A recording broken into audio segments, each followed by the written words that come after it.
Film 1974 में समरंग गांव से शुरू होती है। बच्चे खेलने निकलते हैं, तभी अब्द के पिता उसे सूर्यास्त से पहले घर आने की याद दिलाते हैं। बाद में अब्द दोस्तों संग खेलता है, मगर शाम होते ही सब चले जाते हैं। सिर्फ अब्द और ट्रिस खेलते रहते हैं। ट्रिस गेंद खेतों में मारती है और रात हो जाती है। जब वे ढूंढते हैं तो एक महिला की आवाज़ सुनाई देती है जो उनका नाम पुकार रही होती है। खेत में हलचल देख जिज्ञासा बढ़ती है। वे आगे बढ़ते हैं और यह देखकर हैरान रह जाते हैं कि उनके सामने एक लड़की खड़ी है। लड़की अपनी गेंद को पकड़कर जाने के लिए मुड़ती है। तभी ट्रिस उसका पीछा करते हुए जोर से कहता है कि वह गेंद उसकी है। इसी बीच अब्दी घबराकर उसका नाम पुकारते हुए दौड़ता है, लेकिन तभी फ्रीज देखता है कि लड़की ने पत्थर से ट्रिस के सिर पर वार कर दिया है। लड़की अचानक उसकी ओर मुड़ती है, जिससे डरकर वह तेजी से भाग जाता है और मदद के लिए अपने पिता को आवाज देता है। बाद में वह गांव वालों को घटनास्थल पर लेकर आता है, लेकिन वहां ट्रिस का कोई पता नहीं चलता।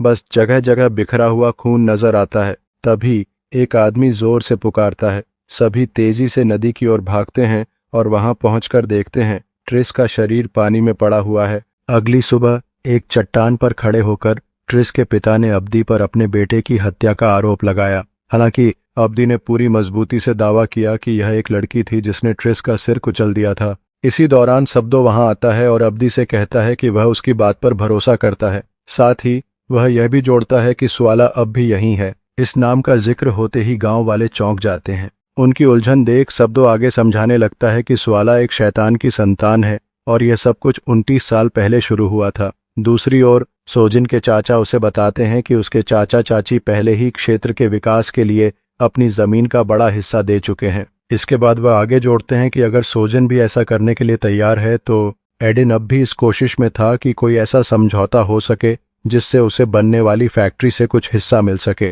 यही वजह थी कि उसने जमीन बेचने से साफ इनकार कर दिया, लेकिन उसके चाचा ने जोर देकर कहा कि यह जमीन हंगरा परिवार की संपत्ति है और इस पर उनका पूरा हक बनता है। सोह जैम को दस्तावेजों का एक सेट थमाते हुए चाचा ने समझाया कि उन्होंने पहले ही सभी जरूरी परमिट का इंतजाम कर लिया है। उन्होंने जैम को दस्तावेज ध्यान से पढ़ने की सलाह भी दी ताकि कोई भी बात छूट न जाए। इसी बीच जिम की पत्नी एलआरआई वहां आ जाती है। वह चाचा से कहती है कि अगर उन्होंने पहले से अपनी यात्रा की सूचना दी होती तो उनके ठहरने के लिए बेहतर इंतजाम किए जा सकते थे।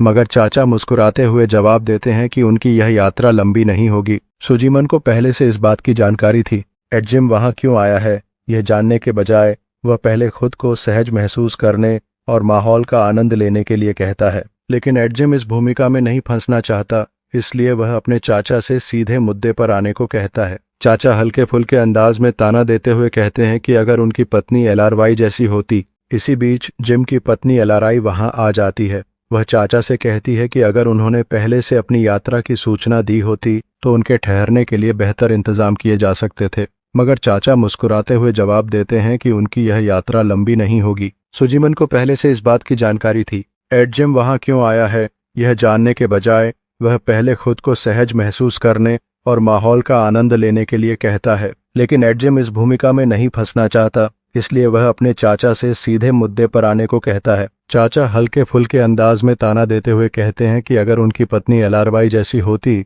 तो शादी के 11 सालों में अब तक उनके 8 बच्चे हो चुके होते। इससे जमीन पर उनके अधिकार भी पक्के हो जाते। फिर वे आगे जोड़ते हैं कि चाहे अभी हो या बाद में बिना किसी वसीयत के भी वे हंगरा परिवार की पूरी जमीन पर दावा कर सकते हैं। इस बातचीत से असहज होकर एडजिम एलआरवाई से पूछता है कि वह उस सुबह कहाँ गई थी। एलआरवाई जवाब देती है कि वह अपने गर्भ के लिए एक हर्बल ड्रिंक लेने गई थी। यह सुनकर एडजिम उसे कोई और रास्ता खोजने की सलाह देता है। वह थोड़ी और मोहलत मांगती है, लेकिन जॉन झुंझला जाता है। जब वह पूछती है कि उसे अपने चाचा से इस वक्त बात करने से क्यों रोका जा रहा है तो जॉन गुस्से में आ जाता है और वहां से जाने के लिए तैयार हो जाता है। वह उसे रोकने की कोशिश करती है, लेकिन जॉन तंज कसते हुए सवाल करता है, क्या उसे लगता है कि वह अपने चाचा का सामना नहीं कर सकता?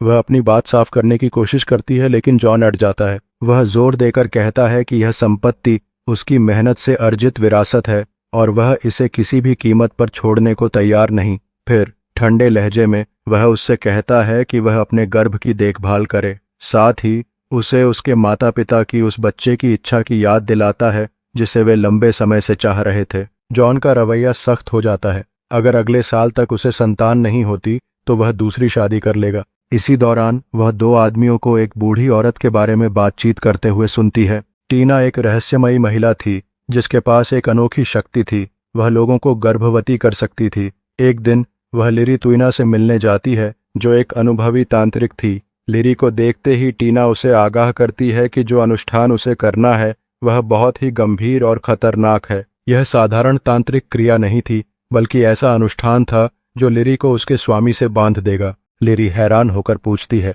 तुम्हारा स्वामी कौन है? टीना के होठों पर एक रहस्यमयी मुस्कान आती है और वह धीरे से कहती है, शैतान। यह सुनकर लिरी सिहर उठती है लेकिन वह हताश थी। टीना आगे समझाती है कि अगर वह यह अनुष्ठान करती है तो वह एक साथ दो बच्चों को जन्म दे सकती है। यह कोई साधारण बच्चे नहीं होंगे, एक सुंदर और दयालु होगा जो मानव जाति से जुड़ा होगा, जबकि दूसरा भयावह और दुष्ट होगा जो शैतान के वंश का प्रतीक बनेगा। एक तरफ स्वर्ग की मासूमियत, दूसरी तरफ अंधकार की गहराई। लिरी के सामने एक ऐसा फैसला था जो उसकी जिंदगी हमेशा के लिए बदल सकता था। लिरी और उसके पति को अपने दोनों बच्चों की देखभाल तब तक करनी होगी जब तक वे 10 साल के नहीं हो जाते। इसके बाद शैतान दुष्ट बच्चे को अपने साथ ले जाएगा। हालांकि तुइना उन्हें चेतावनी देती है कि अगर वे अपने बच्चों की सही देखभाल करने में असफल होते हैं तो उनके परिवार पर दुर्भाग्य मंडराने लगेगा, जो हर बीतते साल के साथ और भी भयानक होता जाएगा। अगले ही पल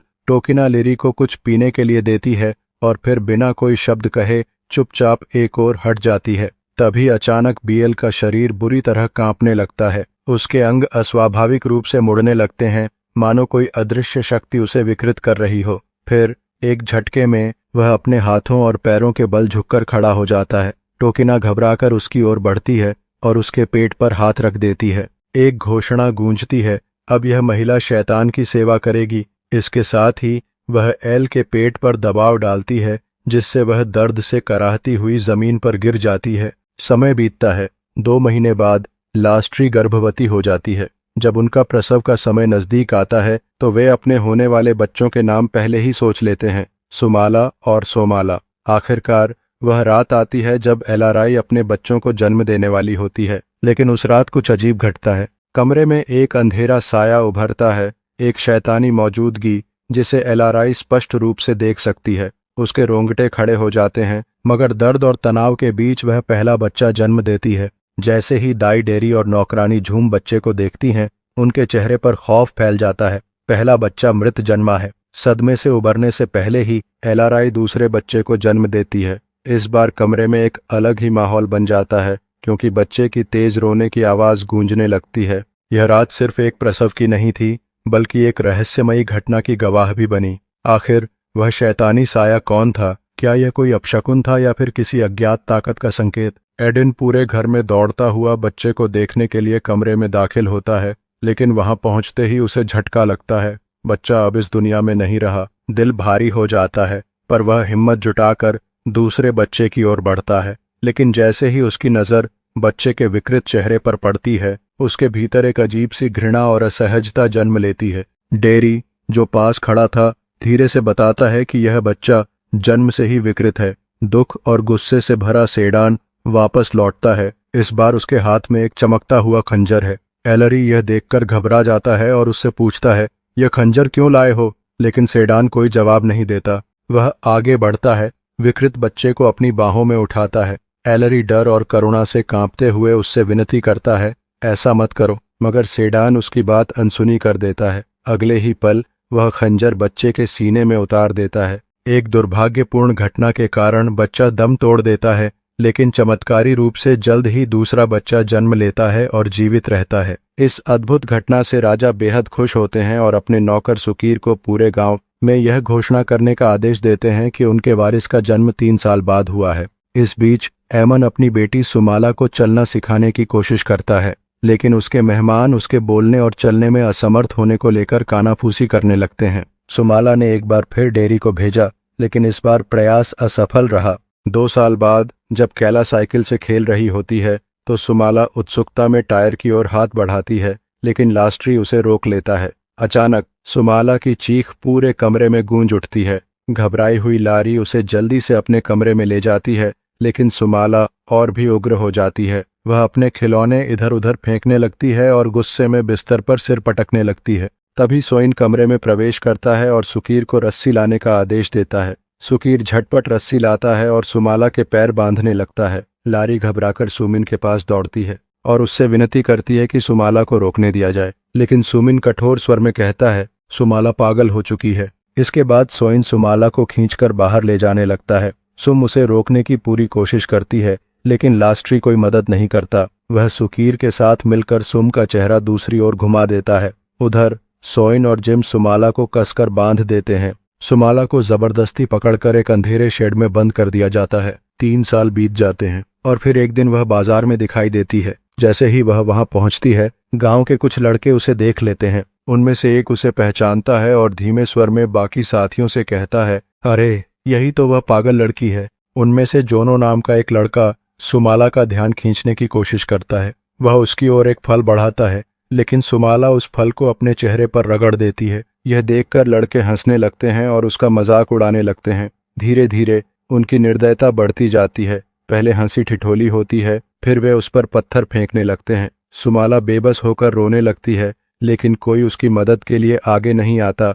यहाँ तक कि उसके माता पिता भी नहीं थे, जो दूर खड़े तमाशा देख रहे होते हैं। स्थिति और बिगड़ने लगती है। तभी जिम आता है और बिना कोई देरी किए सुमाला को वहां से खींचकर ले जाता है, उसे इस निर्दयी भीड़ से बचाने के लिए। शेड और सुम घबराकर उसे रोकने की कोशिश करते हैं, लेकिन वह उनकी बात अनसुनी कर देता है। गुस्से से भरे हुए वह साकिर को आदेश देता है कि वह तुरंत उसका चाबुक लाए। फिर वह सुमाला की तरफ मुड़ता है और सख्त लहजे में कहता है, तुमसे साफ कहा गया था कि घर से बाहर मत निकलना, फिर भी तुम बाजार चली गईं।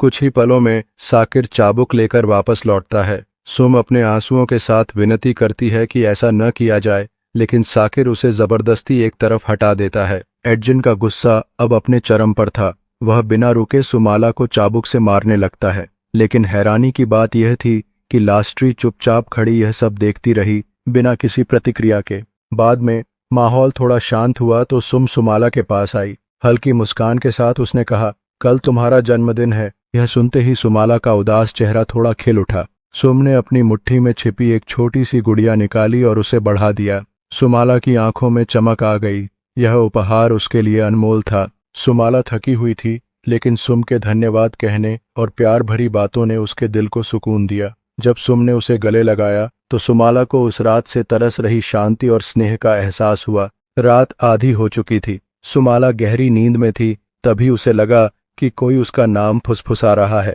वह झटके से जागी और कमरे में चारों ओर नजर दौड़ाई। हल्की रोशनी में सब कुछ सामान्य लग रहा था, लेकिन अचानक अलमारी का दरवाजा खुद ब खुद खुल गया। सुमाला चौंक गई। उसकी सांसें तेज हो गईं। घबराहट में वह अलमारी की ओर देखने लगी।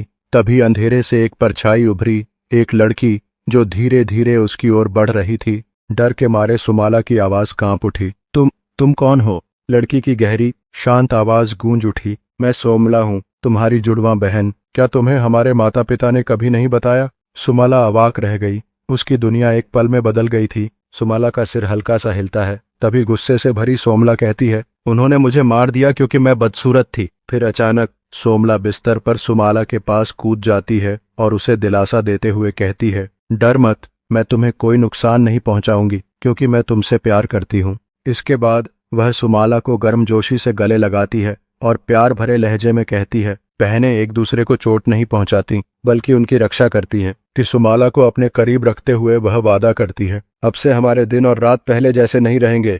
अगली रात जब सोहागण अपने ऑफिस में काम में डूबा होता है, तभी सुमाला बाहर पियानो बजाने लगती है। उसकी धुनों की गूंज से परेशान होकर जिमिन बाहर आ जाता है। यह देखकर कि सो जिमिन गुस्से में आकर थप्पड़ मारता है। लास्ट्री तेजी से दौड़कर वहां पहुंचती है, लेकिन जाने से पहले सो जिमिन सख्त लहजे में अपनी बेटी को देखने का हुक्म देता है। उसके जाते ही लास्ट्री एलएस के पास चली जाती है और सुमाला को हौसला रखने के लिए प्रेरित करती है। गुस्से से भरी सुमाला सीधे जिम के कमरे में पहुंचती है।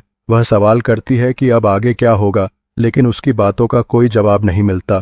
तभी उसका चेहरा आश्चर्य और सदमे में बदल जाता है, क्योंकि वह देखती है कि जिम के बेकार पड़े हाथ पैर अचानक सीधा होने लगे हैं। अचानक सुमाला गुस्से में झपटती है, जिससे जिम की चीख निकल जाती है। उसकी चीख सुनते ही कोई उसके हाथ में एक कलम रख देता है। तभी लारी दौड़कर अंदर आती है और सोच जिमन उसे अपना घायल हाथ दिखाता है। फिर धीरे से पेन निकालकर सबको चौंका देता है। सुमाला जोर देकर कहती है कि वह बिल्कुल ठीक है, लेकिन लारी को उसकी हालत देखकर शक होता है। वह उसे एक तरफ ले जाकर पूछता है कि आखिर मामला क्या है। अगले ही दिन सुमाला को एक लकड़ी के क्रॉस पर बिजूका की तरह बांधकर लटका दिया जाता है। सू जिम उसे सख्त चेतावनी देता है, अगर उसने दोबारा उससे बात करने की कोशिश की तो हर दिन इसी तरह सजा दी जाएगी। यह कहकर वह वहां से चला जाता है। सुमाला की माँ लास्ट्री जब यह देखती है तो बस उसकी ओर देखती है और दर्द भरे लहजे में कहती है, तुम अपने पिता के साथ ऐसा कैसे कर सकती हो। सुमाला उसे शांत रहने के लिए कहती है,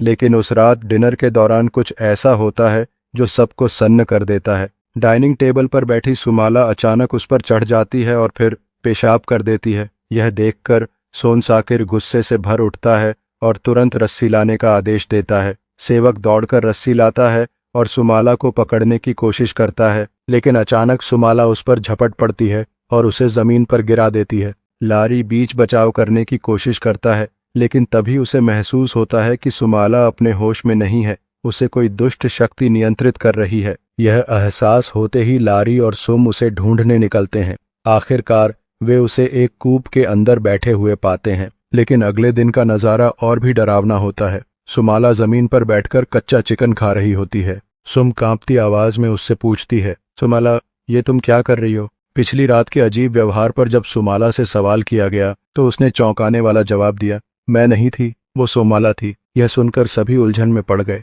सोमाला कौन है, सवाल उठा, लेकिन इससे पहले कि कोई जवाब मिलता लास्ट्री कमरे में दाखिल हुई और सीधा पूछ बैठी, तुम किसका नाम ले रही हो। सुम ने जवाब दिया, सुमाला। यह सुनते ही एल के चेहरे पर भय की लहर दौड़ गई और वह अचानक कमरे से बाहर भाग गई। बाद में सुम ने देखा कि लारी दबे पांव बाहर निकलने की कोशिश कर रही थी। उसे यह देखकर संदेह हुआ और उसने तुरंत सुकीर की ओर रुख किया। तुम कहाँ जा रही हो। सुकीर ने बिना किसी झिझक जवाब दिया, मैं बाजार जा रही हूँ। लेकिन उसने अकेले जाने पर जोर दिया। यह बात सुम को अजीब लगी। सोम ने तुरंत अपने बेटे शब्दों को बुलाया और कहा, जब तक मैं यहाँ हूँ तुम लारी का पीछा करो और देखो वह कहाँ जा रही है। इसके अलावा कैला पर भी नजर रखनी होगी। शब्दों ने सिर हिलाकर हामी भर दी। इधर लारी बाजार पहुंची और वहां एक आदमी से मिली। उसने उससे पूछा, क्या तुम मुझे टोकिना ले जा सकते हो। लेकिन उस आदमी ने जो जवाब दिया उसने लारी के पैरों तले जमीन खिसका दी। टोकिना, वह तो पिछले महीने ही मर गई थी।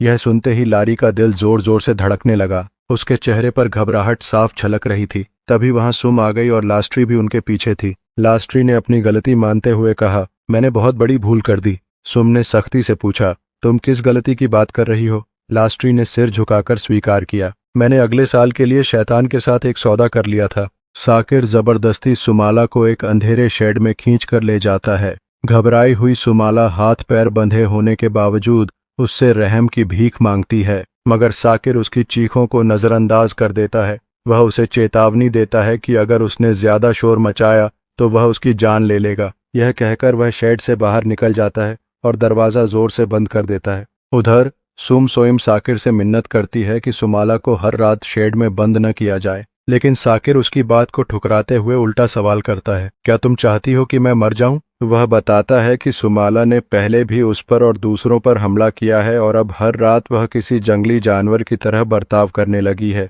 सुम धीरे धीरे शेड के पास जाती है और अंदर बंद सुमाला को पुकारती है। उसकी आवाज सुनकर सुमाला सिसक उठती है। सुम उसे दिलासा देती है, तुम जो भी हो मुझे इससे कोई फर्क नहीं पड़ता, मैं हमेशा तुमसे प्यार करती रहूंगी। उसके शब्दों में सच्ची भावना थी जो अंधेरे में भी उम्मीद की एक हल्की किरण जगा रही थी। कैला बेबस होकर रोने लगती है। गांव के लड़के उसे खेलने के लिए बुलाते हैं, लेकिन जैसे ही वह बाहर आती है जोनो उसे गेंद को किक करने के लिए प्रेरित करता है। कैला हिम्मत जुटाकर आगे बढ़ती है, लेकिन तभी जोनो शरारत करते हुए उसे उठा लेता है। लड़के हंसने लगते हैं और उसे अपंग कहकर चिढ़ाने लगते हैं। कैला का दिल टूट जाता है, उसकी आंखों में आंसू आ जाते हैं। जोनो पहले तो सबको चुप रहने के लिए कहता है, लेकिन फिर अचानक उसके चेहरे पर कीचड़ मल देता है। यह देखकर बाकी लड़के भी उस पर कीचड़ फेंकने लगते हैं। कैला घबरा जाती है और तभी जोनो उसे जमीन पर धक्का दे देता है। यह सब देखकर सुम दौड़कर आती है और लड़कों को वहां से भगा देती है, लेकिन जाने से पहले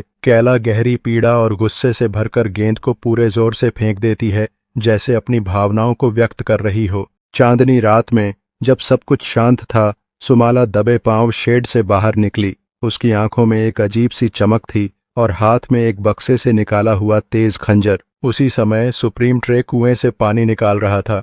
अचानक झाड़ियों से सरसराहट की आवाज आई और एक स्त्री स्वर ने उसे खेलने के लिए पुकारा। जिज्ञासा से भरा सुप्रीम ट्रे ठिठक गया। उसने आवाज की दिशा में देखते हुए पूछा, कौन है वहां? सावधानी से बाल्टी उठाई और धीरे धीरे आगे बढ़ा। जैसे ही उसने झाड़ियों पर पानी छिड़का, हल्की हंसी सुनाई दी। वह मुस्कुराया और व्यंग्य करते हुए बोला, अब शायद तुम सीख जाओगी कि मुझे अकेला छोड़ना चाहिए। परंतु जैसे ही वह वापस मुड़ा, एक धीमी सी गुनगुनाहट उसके कानों में पड़ी। वह चौंक गया। पलटकर देखा तो वहां सुमाला खड़ी थी, एक रहस्यमयी मुस्कान के साथ। अंधेरे में चमकती आंखों के साथ उसने खंजर निकाला, पर जैसे ही उसने पलटकर देखा, सोमला ठीक उसके पीछे खड़ा था। डर के मारे सुप्री का दिल तेजी से धड़क उठा। उसने भागने की कोशिश की, लेकिन सुमाला बिजली की गति से आगे बढ़ी और उसे दबोच लिया। एक पल भी गंवाए बिना उसने खंजर उसकी पीठ में उतार दिया। दर्द से तड़पता सुप्री चीख भी नहीं सका। सुमाला ने उसे चीर कर रख दिया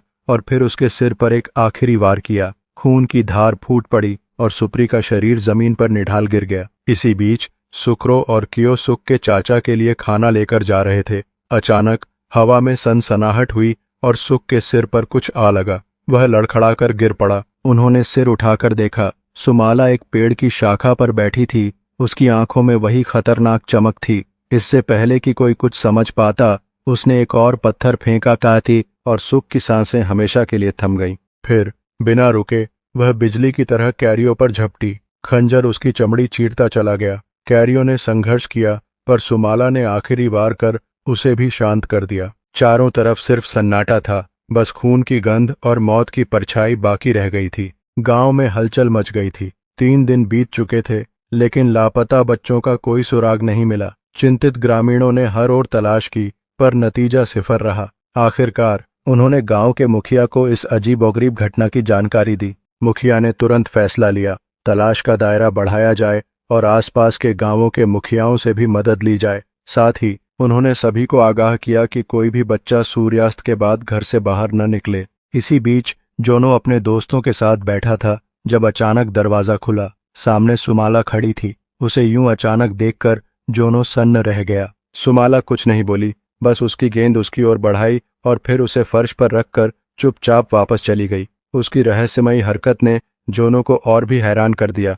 गांव के ऊपर एक अजीब सा साया मंडरा रहा था। आखिर बच्चों के गायब होने के पीछे क्या रहस्य था? सुमाला अन्य लड़कों के पास जाती है और जिज्ञासा से पूछती है, तुम लोग क्या कर रहे हो? जवाब में वे उसे हल्के में लेते हैं और जब वह गेंद को छूने की कोशिश करती है तो वे उसका मजाक उड़ाते हैं। तुम इसे किक नहीं कर पाओगी, वे ठहाके लगाते हैं। लेकिन सुमाला चुपचाप गेंद उठाती है और सीधे जोनो की ओर फेंक देती है। गुस्से में वह वहां से मुड़कर जाने लगती है, लेकिन तभी लड़के उसका पीछा करने लगते हैं। तभी एक लड़का उन्हें रोक देता है। उसके हाथ में एक चमकता हुआ खंजर होता है। जोनो सतर्क होते हुए पूछता है, तुम किसे ढूंढ रहे हो? लेकिन सुमाला अपनी जगह स्थिर रहती है। उसकी आंखों में सख्ती झलकती है। साइलेंट निराश होकर धीरे धीरे उसके करीब आता है, लेकिन सुमाला झटके से पलटती है और तेजी से उस पर वार कर देती है। इससे पहले कि कोई और समझ पाता, एक और लड़का उस पर हमला करने के लिए आगे बढ़ता है, लेकिन सुमाला उसकी हरकतों से पहले ही उसे काबू में कर लेती है और उसे खत्म कर देती है। सुमाला का यह साहसिक कदम दिखाता है कि कभी कभी लोग हमें कमजोर समझते हैं, लेकिन सच्ची ताकत तब दिखाई देती है जब हम अपने आत्मसम्मान की रक्षा के लिए खड़े होते हैं। सुमाला की आंखों में गुस्से की चिंगारी थी। जैसे ही जोनो ने उसे मारने के लिए छड़ी उठाई, बाकी लड़कों ने उसे कसकर पकड़ लिया। लेकिन सुमाला इतनी आसानी से हार मानने वालों में से नहीं थी। उसने जोनो को जोरदार लात मारी और फिर बिजली की फुर्ती से बाकी लड़कों पर हमला कर दिया। एक एक कर उसने सभी को धराशायी कर दिया। जोनो अब डरा हुआ था। उसने दया की भीख मांगी, लेकिन सुमाला ने उसकी एक न सुनी। उसकी आंखों में कोई दया नहीं थी। उसने खंजर फेंककर जोनो को घायल कर दिया और फिर तेजी से आगे बढ़कर उसे जमीन पर गिरा दिया। अगले दिन गांव वालों ने अपनी खोज जारी रखी। आखिरकार पत्तों के ढेर के नीचे दबे 3 लड़कों की लाशें मिलीं। पास ही सुमाला की गुड़िया भी पड़ी थी, जो एक भयानक सच बयां कर रही थी। इसी बीच झूम जब कुएं से पानी भर रही थी तो उसने देखा कि पानी में खून मिला हुआ है। यह देख उसके रोंगटे खड़े हो गए। घबराकर उसने फौरन एक आदमी को बुलाया ताकि इस डरावने नज़ारे की सच्चाई सामने आ सके। गांव में एक सनसनीखेज घटना घटती है जब कुछ लोग कुएं में झांकते हैं और वहां सुई का निष्प्राण शरीर तैरता हुआ पाते हैं। इस दृश्य से सभी हैरान रह जाते हैं। इसी बीच सुकी रेमन को खेतों में लेकर जाता है जहां उसे कुछ और लड़कों के शव दिखाए जाते हैं। यह नज़ारा एमन को दहला देता है, खासकर जब वह देखता है कि उनके कटे हुए सिर लकड़ी की छड़ी पर टंगे हुए हैं। गांव में डर और गुस्से का माहौल बन जाता है। जल्द ही सभी लोग जिमिन के घर के बाहर इकट्ठा हो जाते हैं और उस पर अपने बेटों की हत्या का आरोप लगाने लगते हैं। जिमिन चौंकते हुए पूछता है, लेकिन इसके कोई ठोस सबूत हैं? तभी एक आदमी आगे बढ़कर सवाल करता है, अगर यह तुमने नहीं किया तो क्या तुम्हारी बेटी ने किया? फिर वह एक गुड़िया दिखाता है जो उसने एक मृत लड़के के शव के पास पाई थी। यह वही गुड़िया थी जो जिमिन की बेटी कुमा की थी। अब रहस्य और गहराने लगता है। क्या जिमिन वास्तव में दोषी है या कहानी में कुछ और अनकही सच्चाई छिपी है? एडिन ने एमिन कुमा पर लगे आरोपों को सिरे से नकार दिया, लेकिन तभी गांव का एक व्यक्ति आगे बढ़ा और दावा किया कि उसकी बेटी पागल है। यह सुनकर एडिन ने गहरी सांस ली और उस व्यक्ति को सख्त लहजे में चेतावनी दी, अपनी जुबान संभालो। फिर बिना समय गंवाए उसने गांव वालों को वापस अपने घर जाने का आदेश दिया और ऐलान किया कि यह मामला गांव के मुखिया के पास ले जाया जाएगा। माहौल में सन्नाटा छा गया, लेकिन एडिन के दिमाग में कई सवाल उमड़ रहे थे। उसने अपने कदम शेड की ओर बढ़ाए जहां हर रात सुमाला को बंद रखा जाता था। उसकी निगाहें इस बात की पुष्टि करने में लगी थीं कि कहीं से भागने का कोई रास्ता तो नहीं। लेकिन तभी उसकी नजर एक अजीब चीज पर पड़ी। उसकी धड़कन तेज हो गई। जैसे ही उसने पास जाकर देखा, वह एक छेद को देखकर चौंक गया। उसकी आंखों में अविश्वास झलक उठा। उसने झट से पीछे हटते हुए कहा, कैला ऐसा कभी नहीं कर सकती। लेकिन तभी लरी ने एक और चौंकाने वाला खुलासा कर दिया और सच धीरे धीरे सामने आने लगा। सुमाला की बातों ने सबको चौंका दिया। उसने स्वीकार किया कि उसने खुद अपनी आंखों से सुआला को देखा था। सुआला जो हूबहू कैला जैसी दिखती थी, लेकिन उसमें कोई शारीरिक कमजोरी नहीं थी। जब एडिमान ने उससे सवाल किया कि उसने पहले कभी ये बात क्यों नहीं बताई, तो सुमाला ने जवाब दिया कि उसने सुआला को खत्म करने के बजाय उसे पाल पोस कर बड़ा करने का फैसला किया था। यह उसकी अपनी गलती थी और वह इस सच का बोझ अपने दिल में लिए जी रही थी। एडिमान को अब शक होने लगा था। उसने सुमाला से सीधा सवाल किया, क्या वही सुमाला थी जिसने उन लड़कों की हत्या की थी? सुमाला पहले हिचकिचाई, लेकिन जब एडिमान ने भरोसा दिलाया कि वह गुस्सा नहीं होगा, तो उसने सच उगल दिया, हाँ वही थी। सुमाला ने आगे बताया कि उसने सोमाला को ऐसा न करने के लिए बहुत समझाया था, लेकिन सोमाला में एक अजीब जिद थी। वह उन सभी को मार डालना चाहती थी जिन्होंने कभी सुमाला को तकलीफ दी थी। यह सुनकर एडिमान तेजी से साकिर के पास पहुंचा और उसे आदेश दिया। सुमाला ने सुम को बड़े ही उत्साह से बताया कि कल उसका 10वां जन्मदिन है। यह सुनकर सुम मुस्कुराई और कहा कि उसे यह पहले से याद है। फिर सुम ने पूछा कि वह अपने जन्मदिन पर क्या चाहती है। इस पर सुमाला ने कुछ ऐसा कहा जिससे सुम चौंक गई। उसने कहा कि वह चाहती है कि सुम तुरंत यहाँ से चली जाए। सुम को यह सुनकर हैरानी हुई और उसने उलझन में पूछ लिया, तुम्हारा क्या मतलब है? सुमाला की आंखों में गंभीरता थी। उसने प्यार भरी नजरों से सुम को देखा और कहा, मैं नहीं चाहती कि तुम्हें कोई नुकसान पहुंचे। तुम हमेशा मेरे लिए दयालु रही हो और इसके लिए मैं तुम्हारी आभारी हूँ। मैं तुमसे बहुत प्यार करती हूँ। यह कहते हुए उसकी आवाज हल्की पड़ गई और माहौल भारी हो गया। इसके बाद हम देखते हैं कि सुम उदास मन से आंखों में आंसू लिए वहां से जाती है। तभी उसका बेटा उसे रोककर पूछता है, माँ हम कहाँ जा रहे हैं? सुम ने हल्की आवाज में जवाब दिया, हमें अब यह घर छोड़ना होगा। सोइन कुस्नो से मिलने जाता है जो एक चौंकाने वाला रहस्य उजागर करता है। सोइन की पत्नी ने शैतान के साथ एक सौदा किया था। यह सौदा इसलिए हुआ ताकि वह संतान प्राप्त कर सके। उसके गर्भ में जुड़वां बच्चे थे, एक बेहद खूबसूरत इंसानी लड़की और दूसरा शैतान का भयानक रूप से विकृत बच्चा। समझौते के मुताबिक उसे दोनों बच्चों की परवरिश करनी थी, लेकिन जैसे ही वे 10 साल के होते, शैतान बदसूरत बच्चे को अपने साथ ले जाता और परिवार सुख शांति से जी सकता था। मगर सोइन की पत्नी ने इस भयानक सत्य को स्वीकारने के बजाय बच्चे को मार डालने का फैसला किया। अब शैतान क्रोधित था और बदले की आग में जल रहा था। सोइन घबराकर पूछता है कि अब उसे क्या करना चाहिए। इस पर कुस्नो चेतावनी देता है कि इस रात सुमाला पूरी तरह से सोमला के कब्जे में है। अजिनपे से जो अपनी बेटी को बचाना चाहता है उपाय पूछता है। कुस्नो समझाता है कि अगर सुमाला को बचाना है तो उन्हें सोमला को उसके शरीर से निकालना होगा। यह एक मुश्किल काम है क्योंकि अगर वे असफल हुए तो सुमाला हमेशा के लिए खो जाएगी। योजना के अनुसार सोइन को अपने खंजर का उपयोग करके सोमला को कमजोर करना होगा और फिर उसे कुस्नो के पास लाना होगा ताकि वह अनुष्ठान करके उसे निकाल सके। लेकिन अगर चीजें नियंत्रण से बाहर हो जाएं और देर हो जाए तो सोइन को सीधे सोमला के दिल में खंजर घोंपना होगा। इसी बीच सुमाला सुकिर का पीछा करती है। सुकिर अपनी जान बचाने के लिए पूरी ताकत से भागता है, लेकिन सुमाला इतनी आसानी से हार मानने वाली नहीं थी। वह अचानक चाकू फेंकती है जो सीधा सुकिर को लग जाता है। घायल सुकिर जमीन पर गिरता है और सुमाला उसके पास पहुंचती है। दर्द से कराहता सुकिर उसके सामने भीख मांगता है, लेकिन क्या सुमाला अब उसकी दया करेगी या वह पहले ही अंधेरे का शिकार बन चुकी है? सुकिर डर और दर्द से कांप रहा था, लेकिन वह नहीं रुकी। उसकी आंखों में कोई दया नहीं थी। उसने चाकू को धीरे धीरे बाहर निकाला और ठंडी आवाज में कहा, मैं तुम्हारा गला काटने वाली हूं और इसे इतने आराम से करूंगी कि दर्द और भी गहरा महसूस हो। सुकीर गिड़गिड़ाया, माफी मांगी, लेकिन उसका दिल पत्थर हो चुका था। अगले ही पल चाकू उसकी गर्दन पर था और फिर सब खत्म। इसके बाद लास्ट्री बाहर निकली। उसने दूर से सुमाला की मधुर पियानो धुन सुनी और उसका नाम पुकारा, लेकिन जैसे ही सुआला मुड़ी उसकी आंखों में अजीब सी ठंडक थी। उसने सुमाला की ओर देखा और सवाल किया, ये कौन है? डर के मारे सुमाला कांप उठी। उसके हाथों ने खुद ही एक चाकू थाम लिया और वह लास्ट्री की ओर बढ़ने लगी। लास्ट्री की सांस तेज हो गई। वह डर से पीछे हटी, लेकिन तभी उसका पैर किसी चीज से टकराया। उसने नीचे देखा कि का बेजान शरीर। भय और घबराहट में वह लड़खड़ा गई और इतने में सोमाला उसके और करीब आ गई। लास्ट्री ने घबराकर अपने कमरे की ओर भाग ली और तेजी से दरवाजा बंद कर लिया, लेकिन सोमाला इतनी आसानी से रुकने वालों में से नहीं थी। चलो खेलते हैं, सोमाला ने दरवाजे को पीटते हुए कहा। थोड़ा मांस काटते हैं। हताश लास्ट्री ने पास पड़ी कुर्सी उठा ली और तेजी से सोमाला पर फेंकी। कुर्सी लगते ही सोमाला एक पल के लिए लड़खड़ा गई।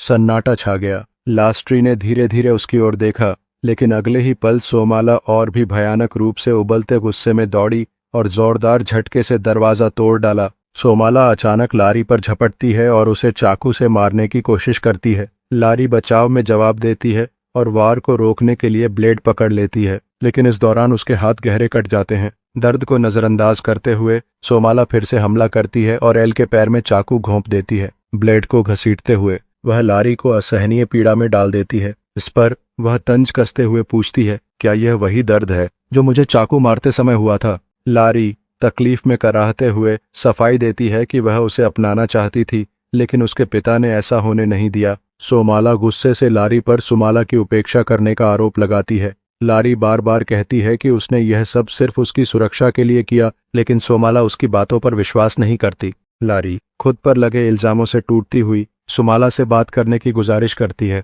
थोड़ी देर के लिए सोमाला पीछे हटती है, जिससे लारी को माफी मांगने का मौका मिलता है। सोमाला उसे माफ कर देती है, लेकिन तभी सोमाला दोबारा नियंत्रण हासिल कर लेती है। उसकी आंखों में एक क्रूर चमक आ जाती है और वह फुसफुसाती है, लेकिन मैं तुम्हें माफ नहीं कर सकती। इससे पहले कि कोई कुछ समझ पाता, वह एल का हाथ काट देती है और उसे बेरहमी से चाकू मार देती है। जब जिमिन घर लौटता है तो वह एल के निर्जीव शरीर को देखकर सदमे में आ जाता है। दुहक से बेहाल होकर वह फूट फूट कर रोने लगता है और खुद को इस त्रासदी के लिए दोषी ठहराता है। रात के गहरे सन्नाटे में घड़ी की सुइयां आधी रात का इशारा करती हैं। तभी जिमिन को कमरे में सुआला और सुमाला की मौजूदगी का एहसास होता है। सुमाला धीरे धीरे अपने पैरों पर खड़ी होती है। उसकी आंखों में डर और असहायता झलकती है। वह कांपती आवाज में जिमिन की ओर बढ़ती है और मदद की गुहार लगाती है। सुमाला अचानक अपनी नजर सैमिन की ओर घुमाती है और तीखे लहजे में पूछती है, क्या तुम मुझे भूल चुके हो? सैमिन घबरा जाता है। उसके हाथ में पकड़ा खंजर कसकर भींच जाता है।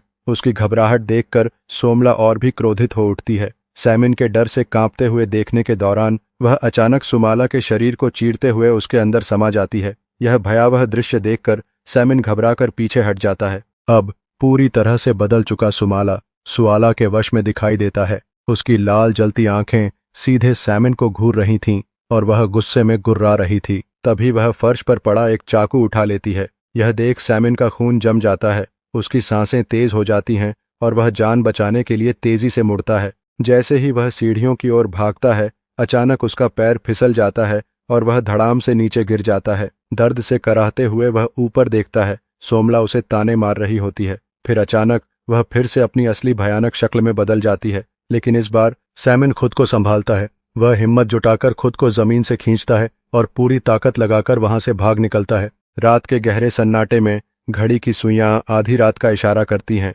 तभी जिमिन को कमरे में सुआला और सुमाला की मौजूदगी का एहसास होता है। सुमाला धीरे धीरे अपने पैरों पर खड़ी होती है उसकी आंखों में डर और असहायता झलकती है। वह कांपती आवाज में जिमिन की ओर बढ़ती है और मदद की गुहार लगाती है। सुमाला अचानक अपनी नज़र सैमिन की ओर घुमाती है और तीखे लहजे में पूछती है, क्या तुम मुझे भूल चुके हो? सैमिन घबरा जाता है। उसके हाथ में पकड़ा खंजर कसकर भींच जाता है। उसकी घबराहट देखकर सोमला और भी क्रोधित हो उठती है। सैमिन के डर से कांपते हुए देखने के दौरान वह अचानक सुमाला के शरीर को चीरते हुए उसके अंदर समा जाती है। यह भयावह दृश्य देखकर सैमिन घबराकर पीछे हट जाता है। अब पूरी तरह से बदल चुका सुमाला सुआला के वश में दिखाई देता है। उसकी लाल जलती आंखें सीधे सैमिन को घूर रही थीं और वह गुस्से में गुर्रा रही थी। तभी वह फर्श पर पड़ा एक चाकू उठा लेती है। यह देख सैमिन का खून जम जाता है। उसकी सांसें तेज हो जाती हैं और वह जान बचाने के लिए तेजी से मुड़ता है। जैसे ही वह सीढ़ियों की ओर भागता है, अचानक उसका पैर फिसल जाता है और वह धड़ाम से नीचे गिर जाता है। दर्द से कराहते हुए वह ऊपर देखता है। सोमला उसे ताने मार रही होती है। फिर अचानक वह फिर से अपनी असली भयानक शक्ल में बदल जाती है, लेकिन इस बार सैमिन खुद को संभालता है। वह हिम्मत जुटाकर खुद को जमीन से खींचता है और पूरी ताकत लगाकर वहां से भाग निकलता है। जिम किसी तरह गांव तक पहुंचने में कामयाब हो जाता है और वहां के लोगों को इकट्ठा करता है। भारी मन से वह उन्हें बताता है कि उसकी पत्नी की मृत्यु हो चुकी है। यह सुनकर गांव वाले सोच जिम के घर की ओर बढ़ते हैं। मुखिया जिम से पूरी सच्चाई जानना चाहता है, लेकिन जिम केवल ये सटीक है। सुमाला बुदबुदाता है। मुखिया तुरंत पूछता है कि क्या सुमाला ने यह सब किया है। इस पर जिम सफाई देता है कि सुमाला इसके लिए जिम्मेदार नहीं है, लेकिन उसे ढूंढना बेहद जरूरी है। गांव वालों को यकीन है कि सुमाला उनके बेटों की हत्या की दोषी है, इसलिए वे उसे खोजने निकल पड़ते हैं। दूसरी ओर एडिन भी खेतों में सुमाला की तलाश करता है। अचानक सुमाला उसके सामने प्रकट होती है और अगले ही पल गायब हो जाती है। एडिन अभी संभल ही रहा होता है कि सुमाला पीछे से उस पर हमला कर देती है और उसे जमीन पर गिरा देती है। सुमाला उसे खत्म करने की कोशिश करती है, लेकिन एडिन संघर्ष करता है और किसी तरह खुद को छुड़ाने में सफल हो जाता है। हताश होकर वह पास पड़ा एक दीपक उठा लेता है और सुमाला पर वार करता है, लेकिन सुमाला मुस्कुराते हुए उठती है, जैसे उसे कोई फर्क ही न पड़ा हो। एडिन फिर से पूरी ताकत से दीपक घुमाता है और आखिरकार उसे बेहोश कर देता है। अब उसके पास एक मौका होता है सुमाला को हमेशा के लिए खत्म करने का। वह चाकू उठाता है, लेकिन जैसे ही उसे एहसास होता है कि सुमाला उसकी अपनी बेटी है, उसका हाथ रुक जाता है। उसके भीतर भावनाओं का तूफान उमड़ पड़ता है। अंत में वह सुमाला को बोरी में बंद करता है और उसे कुस्नो ले जाने का फैसला करता है। इस दौरान वह सुमाला से उन सभी तकलीफों के लिए माफी मांगता है जो उसने उसे दी थीं, लेकिन सुमाला गुस्से से भरी हुई बस इतना कहती है कि उसे अपमानित किया गया था। वह उसे याद दिलाती है कि कभी वह पूरी तरह ठीक था, एक संपूर्ण इंसान, मगर अब उसकी बेटी असहाय और अपंग है। वह बार बार कहती है कि अगर वह अपने माता पिता के बुरे व्यवहार से नफरत करता है तो उसे अपनी बेटी के साथ वही दुर्व्यवहार नहीं करना चाहिए था। जिस तरह वह अपने माता पिता के प्यार के लिए तरसता था, ठीक वैसे ही उसकी बेटी भी उससे स्नेह की उम्मीद रखती थी। लेकिन इस दुनिया में कुछ भी पूर्ण नहीं होता। यह समझाने के बाद एक खौफनाक मोड़ आता है। अचानक वह देखता है कि सोमाला अब बिस्तर पर नहीं है। उसकी सांसें तेज हो जाती हैं। घबराहट में वह उठता है, लेकिन अगले ही पल सोमाला उस पर हमला कर देती है। एक चाकू सीधे उसके पैर में धंस जाता है। दर्द से कराहते हुए वह नीचे गिर जाता है। पर यह अंत नहीं था। सोमाला तेजी से उसकी ओर बढ़ती है। वह हताश होकर बचने की कोशिश करता है, फिर से उस पर हमला करता है, लेकिन इस बार वह खुद को संभालने में कामयाब हो जाता है। वह सोमाला को जमीन पर गिरा देता है, दौड़कर उसके हाथ से चाकू छीन लेता है और बिना कुछ सोचे समझे उस पर वार कर देता है। खंजर उठाकर वह सीधे उसके दिल में घोंप देता है। सोमाला दर्द से चीखती है और कुछ ही पलों में उसकी सांसें थम जाती हैं। जिम को लगता है कि सब कुछ खत्म हो गया है। वह राहत की सांस लेता है, मगर तभी सोमाला की आंखें खुलती हैं। उसके चेहरे पर एक डरावनी मुस्कान उभरती है। जिम सहम जाता है। उसकी रीढ़ में सिहरन दौड़ जाती है। सोमाला खड़ी हो जाती है और धीमे स्वर में कहती है, जब से मैंने सुमाला के शरीर को अपने कब्जे में लिया है, मेरे दांत पहले से ज्यादा सफेद हो गए हैं। और फिर अंधकार गहरा हो जाता है। उसकी आंखों में अब कोई जीवन नहीं बचा था। वे पूरी तरह सफेद हो चुकी थीं। ऐसा लग रहा था जैसे उसका दिल अब इस दुनिया में नहीं रहा, बल्कि कहीं और चला गया हो। अगले ही पल वह अपनी छाती से खंजर निकालती है और सामने खड़े शख्स की ओर बढ़ती है। इससे पहले कि वह कुछ समझ पाता, वह उसके पेट में खंजर घोंप देती है, जिससे उसकी आंतें बाहर गिर जाती हैं। दर्द से कराहता वह जमीन पर गिरता है, लेकिन उसका अंत यहीं नहीं होता। वह बिना रुके आगे बढ़ती है और सीधा उसकी छाती में चाकू उतार देती है। खून की धारें बहने लगती हैं, पर यह उसके लिए काफी नहीं था। वह चाकू को बाहर निकालती है और दूर फेंक देती है। इसके बाद वह 2 तेज लकड़ियां उठाती है और धीरे धीरे उसकी ओर बढ़ती है। उसके नजदीक जाकर वह उन लकड़ियों को उसकी आंखों में घुसा देती है। चीखों का सिलसिला अचानक थम जाता है।